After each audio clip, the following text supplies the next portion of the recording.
Hello and welcome to the Embrace Your Destiny podcast. My name is Sandra Dawes and I'm your host. And if you're new to the podcast, the Embrace Your Destiny podcast is all about sharing the journeys of women who have been through some sort of challenge or struggle in their life. However, they found the light at the end of the tunnel and they're on the other side, and they want to share the lessons that they learned and offer advice to anyone who might be going through something similar in their own life. And today, my guest is Laurie Mohlman. And Laurie returned to school at the age of 43 as a single mother of 3 teenage children, 2 of them who have autism. She got her bachelor's degree in human behavior with an emphasis in family studies at the age of 45, and her master's of social work with an emphasis in substance use and criminal behavior at age 47. She currently works as a mental health therapist in Salt Lake City, Utah, at the Salt Lake County Jail, as well as an online therapist through the Talkspace online therapy service. She's also a co-host of the Stop Living the Apology podcast that focuses on letting go of regrets and shame, and what she and her best friend and co-host Angela Hough call embracing your awesome. She particularly loves the focus of working with women and helping them truly embrace their lives, especially when they are feeling stuck. She co-hosts women's retreats with Angela in the beautiful mountains of Park City, Utah. Welcome, Laurie. Thank you. So, Laurie, why don't we jump right into the piece of your story that you want to share with us today? Sure. I unexpectedly became a single mother after being a stay-at-home mom for lots of years, and did not expect to be home with my 3 kids, 2 of whom had pretty severe autism at the time, and I just didn't know what I was going to do. And so I decided my best bet in order to support my family would be to go back and finish my education. And how was that adjustment? Because I know that going back to school after, even for me when I did it, 3 years was a bit of a shock. It was huge. I hadn't been back to school in 20 years. And so it was very, very, I was really nervous about it because I thought that people younger than me would be running circles around me, is kind of what I anticipated. So there was a lot of fear, right, for to do so. But I discovered that doing school in your 40s, you work smarter, not harder. Right. Because you don't have that much spare time to kill, right, where you can procrastinate. And absolutely. Yeah. And I found ways, when I'd have a number of classes with papers due, I would figure out, okay, how do I write one paper that matches all of these different things at the same time? So I'd find a way to find a topic that would hit everything I needed at the same time. So right, so you could tie it all together. Yeah, I found a way. I got real creative in finding ways to do that, for sure. For the different needs. And so how old were your kids when you went back to school? Let's see. My youngest was 14. So my kids were 14, 17, 19, I believe. And my daughter had just finished high school. Okay. Do you think that made a difference? That made it easier because they were a bit older? Well, I think not necessarily so, because my sons, even now in their 20s, need adult supervision, a lot of the time. So not necessarily easy. It was pretty complicated to do it. It took a lot of co-parenting with my ex-husband, which at that time was very challenging as well. So finding ways that they'd be with him, and so that I could do school, which turned into a completely different plan than I had as well, where they actually moved in with their dad, which was not what, I just couldn't figure out how to do all of it. I couldn't figure out how to do it all. And finishing my education, I had to prioritize it.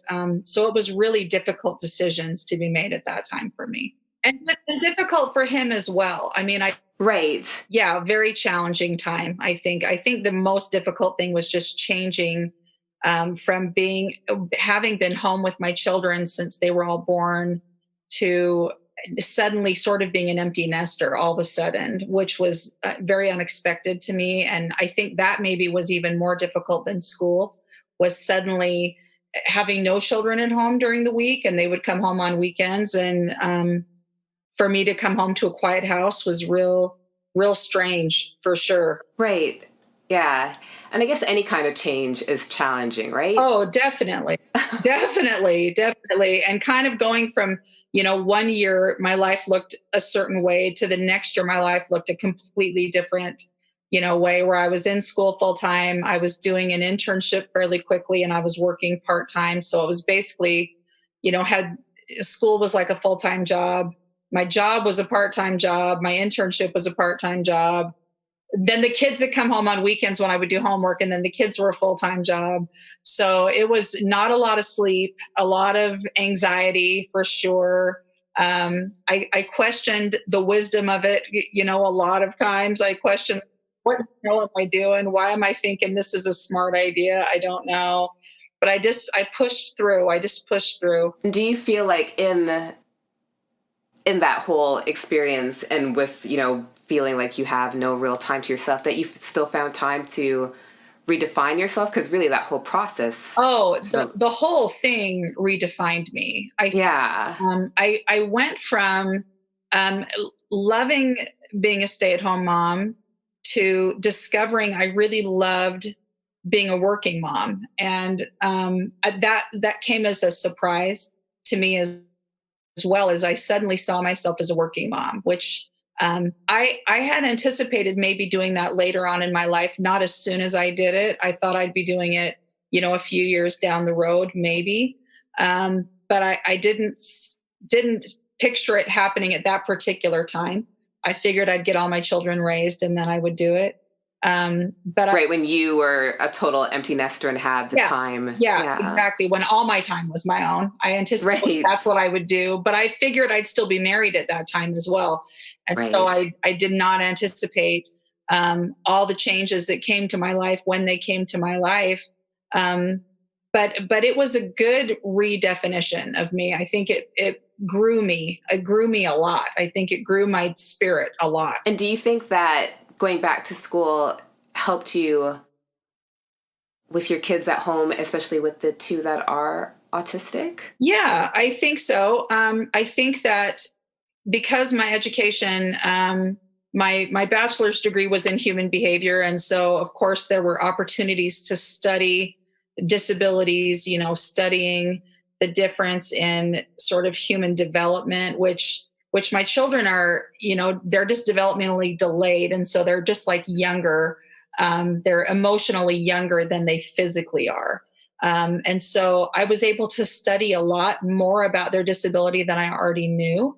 So it was a great opportunity for me. It was also an opportunity for me to meet advocates, so that they would help me advocate for my children and their needs, because I just would interact with people within the field of human behavior, human development, social work. I was interacting with a lot of people, including professors who, lots of people had ideas of, have you thought about this for your kids? Have you thought about this organization? And so it allowed me to provide emotionally better for my kids, I think. Right. And gave me a lot of, I think it gave me a lot of fulfillment of just feeling myself stretch and grow at that time. Yeah, I think that it's so exciting when you're going through those types of periods, right? Where you it's almost like going down the rabbit hole, right? Where you're just like, oh, I thought I knew, but now there's this whole new world that I didn't even know existed. Well, and kind of feeling, I kind of go back and forth between being excited about the growth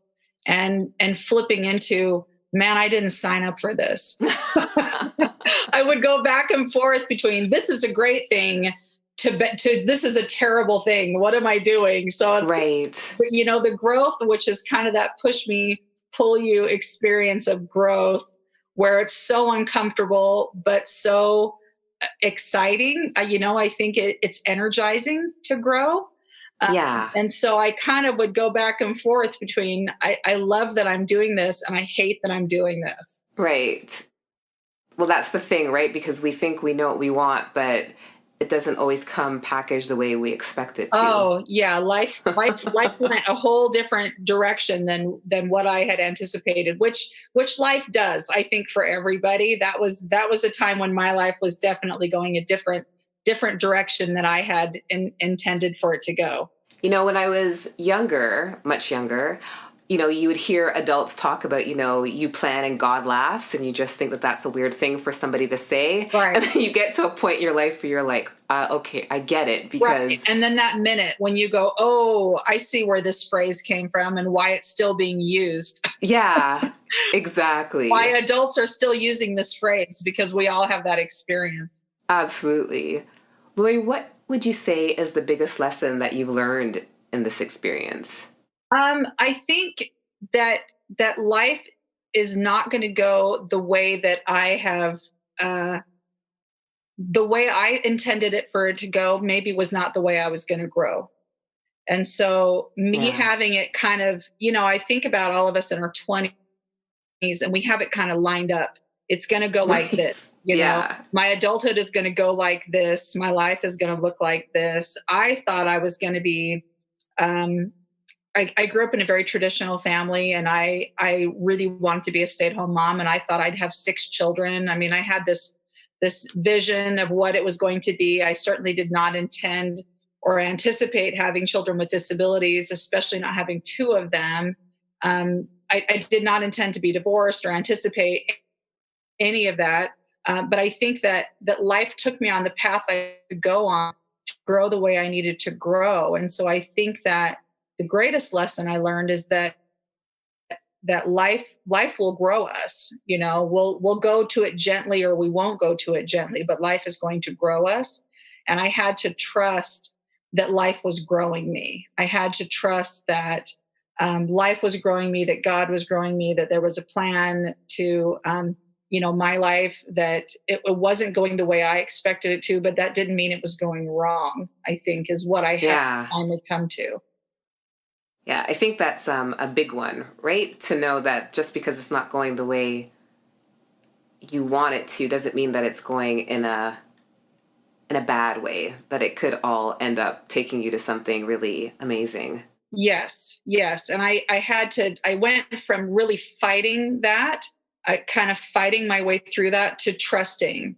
And I don't know when the flip switched that I started to trust. But it got easier when I started to trust that things were actually going the way they were supposed to go.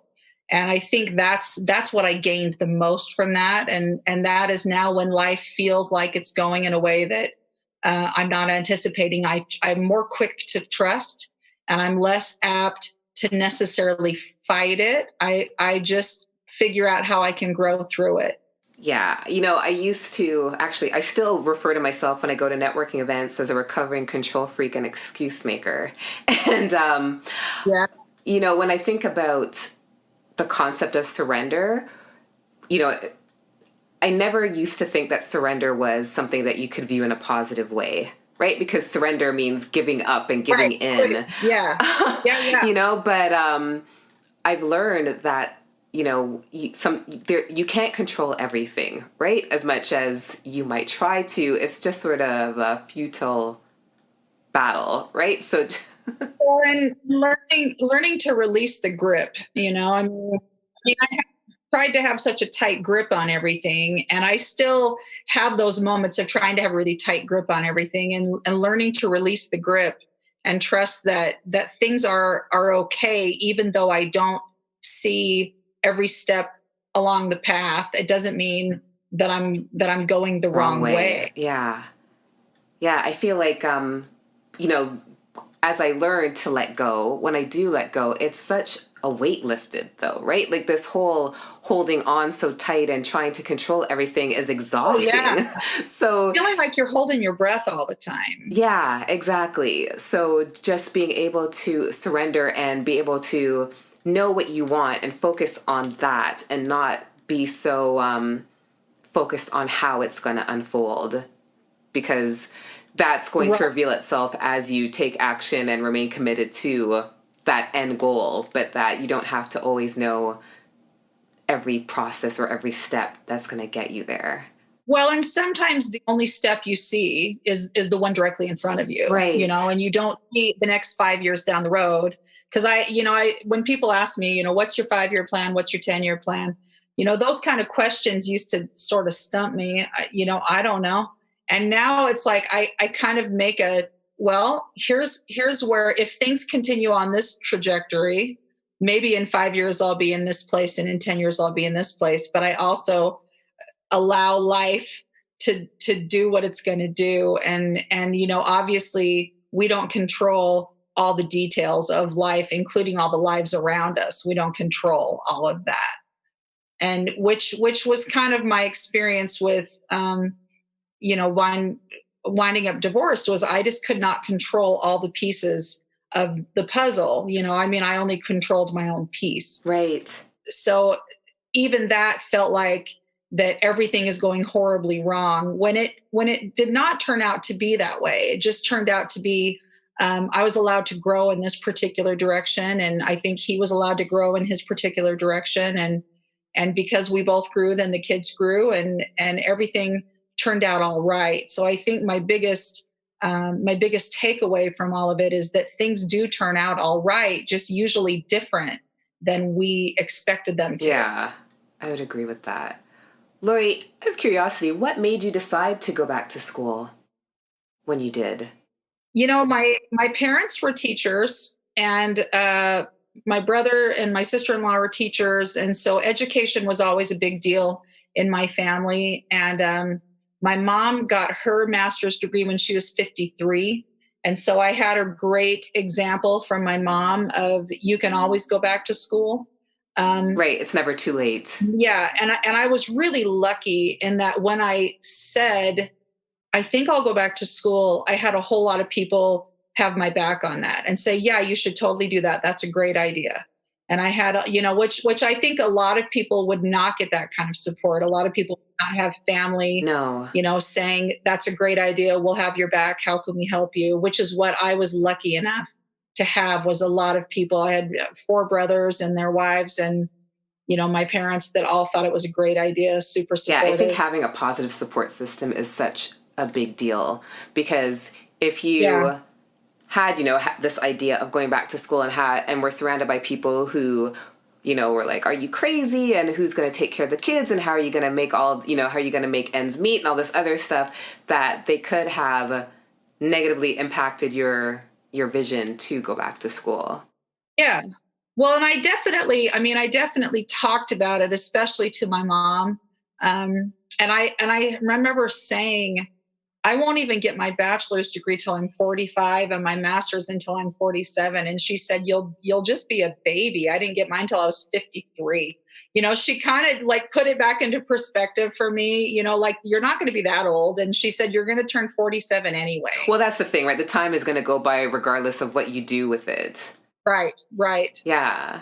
So I was very fortunate that I was able to kind of get this idea and then talk to my support system about it. And they all were very excited for me and just asked how they could help. So I was really lucky. So Laurie, what advice would you give to somebody who's in a similar situation as you were before, newly divorced and not quite sure? Well, I think after the panic, because you will panic, I think there is that initial panic because life is not going the anticipated direction. I think you make a plan and you just put one foot in front of the other, whatever that plan may be.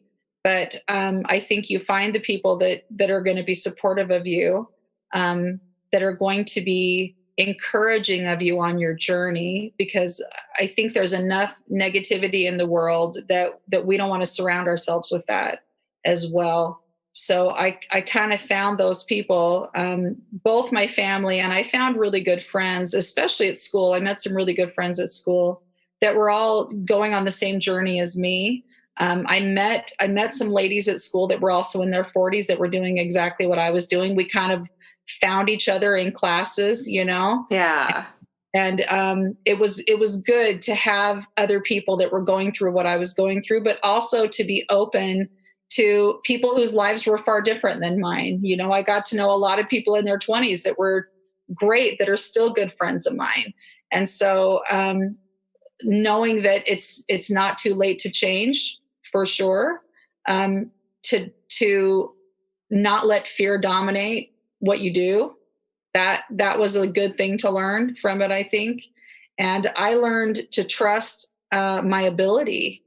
because I don't know how much confidence I had before I started doing this. I don't know that I trusted I could actually finish something like this, let alone 2 degrees. I didn't know that I could finish one, let alone Right. two. And that's not a beautiful thing, though, because once you get over that first hurdle, or what you thought was a hurdle, you start to ask what else is possible. Yeah. Do you know what I mean? Like, you just want to continue to challenge yourself and continue to grow, because, you didn't think that that first hurdle was possible, but it was. So what else can you do? And it's a beautiful thing to be able to learn about yourself and what you're capable of and surprise yourself. Sure. And once I finished, then it was kind of the challenge of, I needed to work for a couple of years to become fully licensed. And so then once I got there, then I had, I got new ideas of, I want to learn how to do this and I want to learn how to do this. And now the most recent thing is the podcast of like, why don't we have a podcast? And I thought, well, right. My first thought was exactly how it was with school. Well, like, I can't do that.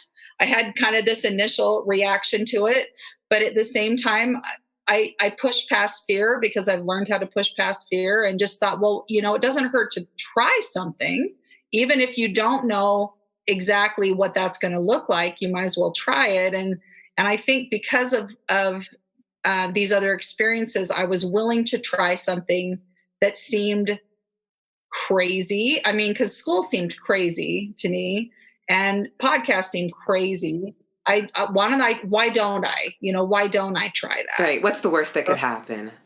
Right. Well, and of course, doing it with a good friend. I mean, the two of us, just conquer our fear together is what we do. Yeah. And it's nice to have somebody like that to challenge you and hold you accountable and work through it all with you. Yeah. Absolutely.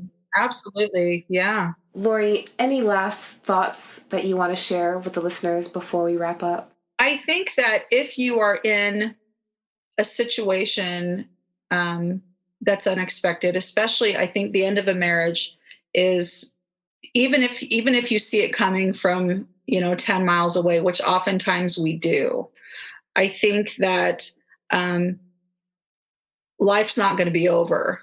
Life is just going to be starting in many ways. And I think, had I not been through some of those things I went through, I definitely wouldn't be the me I am now.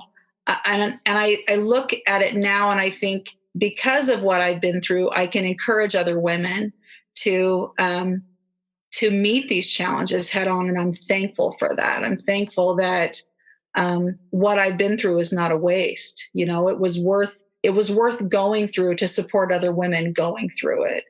And so I think that if you're going through something like this, at the end of that road, or at the end of the hill that you're going over, there's going to be meaning in that.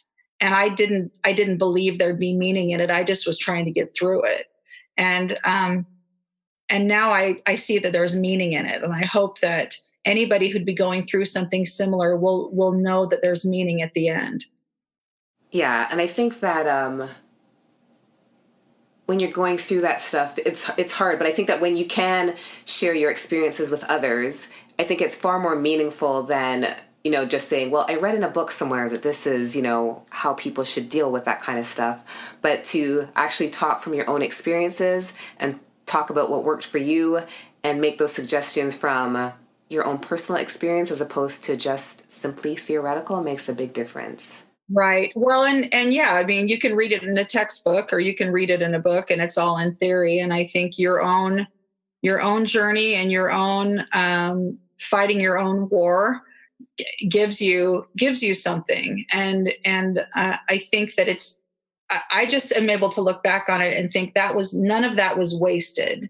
None of that challenge was wasted. Even that fear wasn't wasted, because I was able to push past what I thought I could push past, and find new strength simply conquering the fear.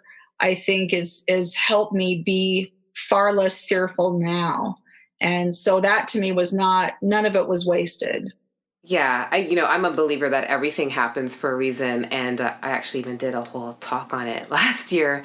But I do believe that the things that happen to us, they're not truly happening to us, they're happening for us, and it's just for us to, silence, quiet the mind and just really try to figure out why this is happening and what we can learn from it, what we can take from it, and continue to move forward.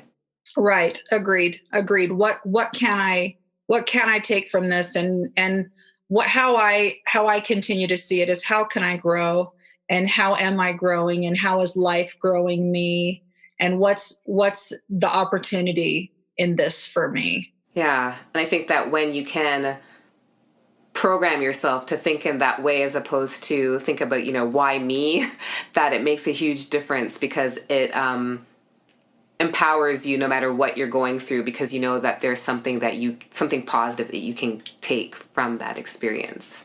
There was a real gift in stepping out of the victim stance. There was a real gift in that for me, because I think I'd lived a lot of my life in the victim stance. And I don't really allow myself to go there anymore. I don't allow myself to go, how come, why me? Why me? How come this is happening to me? Life is so hard for me. I'm fortunate that I'm a social worker, and so I get perspective on a daily basis. I see people that have it a lot worse than me, on a normal day to day, and working in the county jail, I see people that have it a lot worse than me.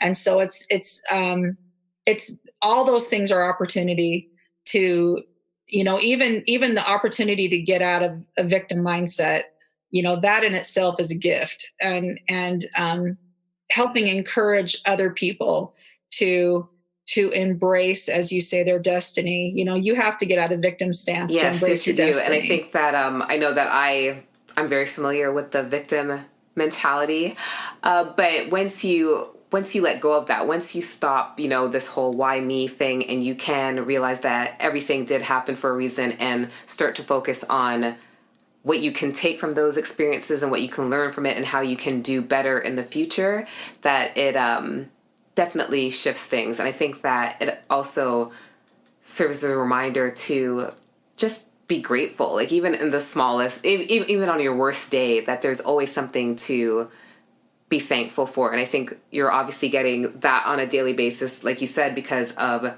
the people that you're counseling. And when you go to is it a prison or a jail? Prison. I've worked in the prison as well, but right now I work in the county jail. Right, but you know what I mean? So you're getting that perspective on a daily basis, which is a blessing in and of itself, because it does allow you to really take the time to be grateful for where you're at and what you have, because you know that there is so much worse out there. Sure.